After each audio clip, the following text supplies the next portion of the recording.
पालन के अनुसार दोनों ही राजी हो गए विवाह के बंधन में बनने के।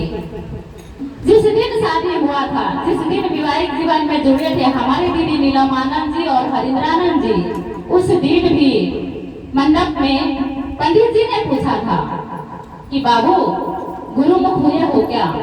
देखिए हमारे जीवन में गुरुमुख होना मूल मंत्र है, गुरुमुख होना चाहिए, होते ही हुए भी हैं हम और होना भी चाहिए। तो साहब हरिंद्रानंद ने कहा मैं गुरु के तलाश में चलते चलते तो ये उम्र हो गया है मेरा, मुझे कोई अच्छा गुरु मिला ही नहीं, मुझे कोई सच्चा गुरु मिला ही नहीं, तो मेरा कोई गुरु नहीं है। आप हो सके तो शादी करा दीजिए, नहीं होगा तो रहने दीजिए, मेरा कोई गुरु नहीं है।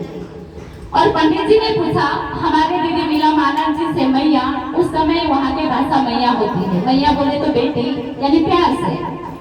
तो पंडित जी ने कहा मैया तुम गुरुमुख हुई हो। तो हमारी दीदी नीलमानंद जी कहती है नहीं पंडित जी, हम भी गुरुमुख नहीं हुए हैं। तो मंडप में पंडित जी ने कहा अगर कोई गुरु नहीं है तो शिव को गुरु बना लीजिए। यानी हम आप प्रवचन में भी सुनते हैं कोई गुरु नहीं है तो अंतिम गुरु शिव है, शिव को गुरु मान के जीवन चल सकता है, वही मान लेके हम लोग आए हैं, दूसरा कोई अलग बात नहीं है। तो उस समय नीलम दीदी ने स्वीकार किया, पंडित जी से कहा मुझे स्वीकार है, मैं शिव को गुरु मानती हूँ। लेकिन साहब ने नहीं माना, तो उनकी विवाह संपन्न हुई 1972 में नवंबर की महीना। उसी दिन हमारे साहब हरिंद्रानंद जी कहते हैं अपने धर्म पत्नी से, यानी 16-17 साल की उम्र में विवाह होके आ गई और पति का ख्वाहिश, पति अपना इच्छा बता रहे हैं, हरिंद्र भैया बोल रहे हैं कि देखो नीलम, तुम्हारी माता पिता और मेरे माता पिता के इच्छा के अनुसार हम पति पत्नी हो गए हैं, हमारी विवाह हो गई है आज, लेकिन तुम मेरी धर्म पत्नी हो, मैं स्वीकार करता हूँ, लेकिन मैं तुम्हारा साथ नहीं दे सकता। जिस खोज में मैं निकला हूँ, जब तक वो खोज मुझे नहीं मिलेगा तब तक मैं तुम्हारा साथ नहीं दूंगा। तो समझिए हमारे दीदी नीलमानंद जी को कैसा लगा होगा उस दिन। आज के डेट में, आज के समाज में हम देखते हैं विवाह को टूटने में कोई समय नहीं लगता, लेकिन हमारे दीदी नीलमानंद जी का उत्तर था मुझे स्वीकार है। जब भी आपका मंजिल मिले तो आप लौट आइए, हम सामान्य जीवन जिएंगे। लेकिन साहब को कहना था कि मैं कब मिलता हूँ, कैसे मिलेगा, कौन मुझे सिखाएगा, कौन मुझे बताएगा, वो तो निरुद्देश भटक रहे थे, मंजिल को पता ही नहीं था कब तक। लेकिन तब भी हमारे दीदी नीलमानंद जी ने हमारे साहब को साथ दिया, उन्हें हौसला दिया कि आप अपना मंजिल मिल जाए तो लौट आइए, सामान्य जीवन जिएंगे, मैं इंतजार करती हूँ, पत्नी हो तो ऐसा, बेटी हो तो ऐसा। और साहब ने कहा कि मैं जिस खोज में चल रहा हूँ हो सकता है बरसों लग जाएगा, हो सकता है पहले भी मिल जाएगा, जैसा उनकी संकल्प था। विवाह के 2 वर्ष बाद 1972 में विवाह के बंधन में बंधे और 1973 में साहब के जीवन में शिव गुरु हो गए। और शिव गुरु स्वीकार करने की स्थान हम सभी को मालूम है, गंगी शमशान में हुआ था। और उस दिन से उन्होंने किसी को नहीं बताया कि मैं 14 वर्ष तंत्र मंत्र साधना उपासना के गुरु के अंदर में भटकता रहा, मुझे कोई ऐसा प्रमाण नहीं मिला, मुझे कोई ऐसा रहस्य नहीं मिला, सहारा नहीं मिला।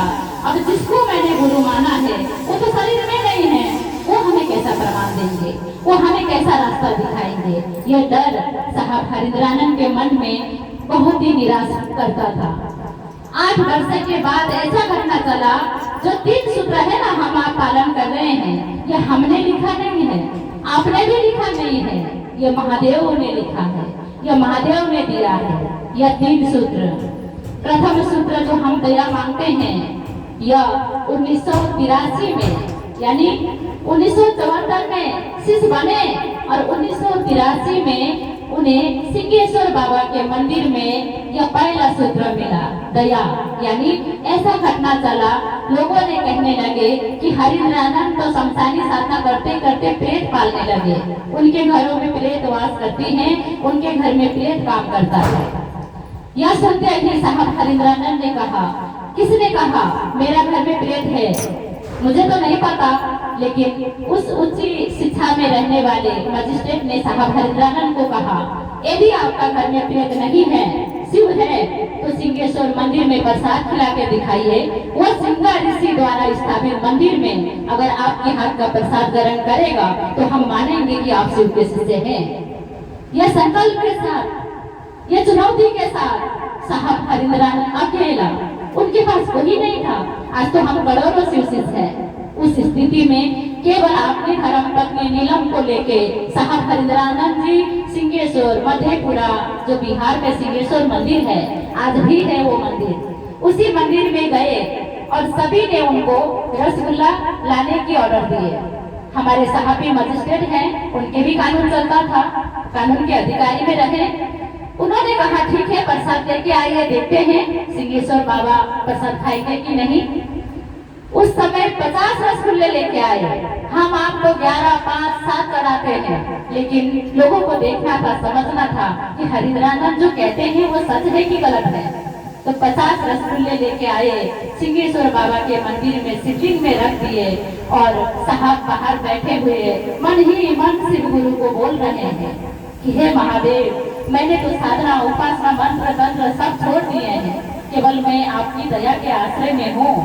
तो उस समय साहब ने मन से कहा था महादेव को कि बुरा हो, इज्जत रखिएगा, सोचिए। और साहब समझाया हमको, आपको तंत्र मंत्र मानसिकता सही रहने तक ही काम करता है। जब मानसिकता कमजोर हो जाए हमारी आपकी, वहाँ तो एक वचन काम करता है, भगवान बचा लो हमको, भगवान बचा लो हमको। कहाँ गया मंत्र? मंत्र का भी सीमित होती है, लिमिट होती है। उस समय भी साहब घबरा गए थे। लाखों पर लोग घेरे हुए हैं देखने के लिए कि सिंहेश्वर बाबा चमत्कार करते कि नहीं, सिंहेश्वर बाबा साहब हरिंद्रानंद को बात सुन के प्रसाद खाते कि नहीं। और ऐसे स्थिति में कोई नहीं घबराता है। साहब घबराते हुए मन मन से कह रहे हैं, फुसफुसा के, यानी धीरे से कह रहे हैं, बुरा हो, इज्जत रखी हो। थोड़ी देर के समय में देखने को मिला 50 रसगुल्ले में से 15 रसगुल्ला खा गए सिंहेश्वर बाबा, बचा 35 रसगुल्ला, वो भी कटा हुआ था, मानो किसी को काटने के लिए हिस्सा कर दिया हो, बराबर हिस्सा में। जिस प्लेट में रखा था उस प्लेट के ऊपर पत्थर भी था और उसे खोल के देखे तो कटा हुआ रसगुल्ला है, उसको ज्वाइन करके देखा तो 15 गायब है। उस दिन वहाँ के लोगों ने माना कि सच में जो साहब हरिंद्रानंद के गुरु है ना शिव, वो सच में गुरु है, वो सुनते हैं, वो है जगत में। ये विश्वास उन्होंने दिलाया और लोगों को शिव गुरु से जोड़ने को काम किया। और दूसरा सूत्र भी, मधेपुरा में राम नारायण मजिस्ट्रेट के घर में 1986 में ऐसी चलते फिरते क्रम में उनका वहाँ रात रहा। सुबह के समय अचानक आकाशवाणी से आवाज आई कि हरिंद्रानंद, तुम असत्य बोलते हो। साहब ने कहा, मैं मजिस्ट्रेट हूँ, मैं हमेशा कानून में रहा हूँ, मैं जो करता हूँ वो बोलता हूँ, मैं झूठ नहीं बोलता हूँ। तो आकाशवाणी से महादेव ने कहा साहब को कि तुम क्या करते हो?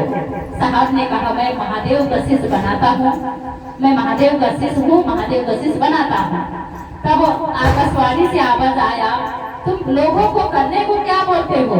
तो साहब ने कहा, उस समय मैं लोगों को शिव के शिष्य होने के लिए बोलता था, लेकिन लोगों को समझाने के लिए नहीं बोलता था। ये महादेव पकड़ लिए मेरा गलती।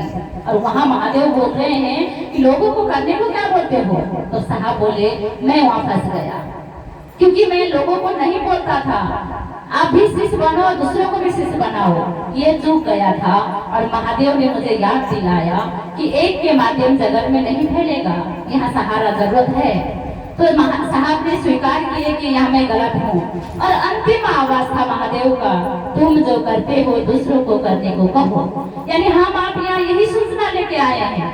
जो 3 सूत्र में चलते हुए हमें लगा कि यहाँ राहत है, या मदद है, या शीतल है, तो आप भी कर लीजिए।